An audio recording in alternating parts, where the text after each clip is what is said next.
Zeyn, yatırsan. Yaxşıyam. Mən yatarım. Sən də yaxşısan. Mən yaxşıyam, sən yaxşısan. Sən. Hə, yaxşı. Gəl bir dənə video var, ona baxaq. Yaxşı. Ata boyun çəkib. Gör, elə motosiklet sürərlər yoxsa yox?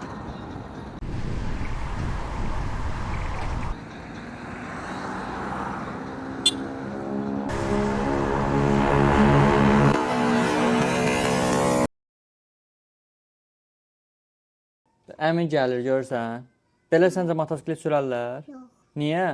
Belə eləyək də. Hə, əllərini düz tutmayıb, hə?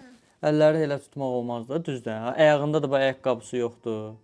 Belə sürənlərə nə demək istəyirsən? Ki, belə sürmək olmaz. Ayaqqabısı yoxdur. Hə, ayaqqabısı yoxdur. Qollarını nətər tutub gör. Belə. Elə tutmaq olar bəs? Yox. Ay, sağ ol. Hayda ayaqqabısı görmürəm. Ayaqqabısı yoxdur ki, şəpi iləndir. Şəpi ilə motosiklet sürərlər. Yox. Aferin, çək.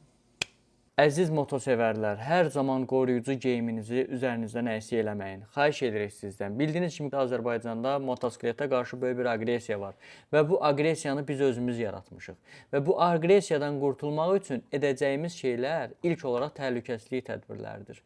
Motosiklet təlimlərinə gedin, motosiklet öyrənin, düzgün şəkildə motosiklet öyrənin.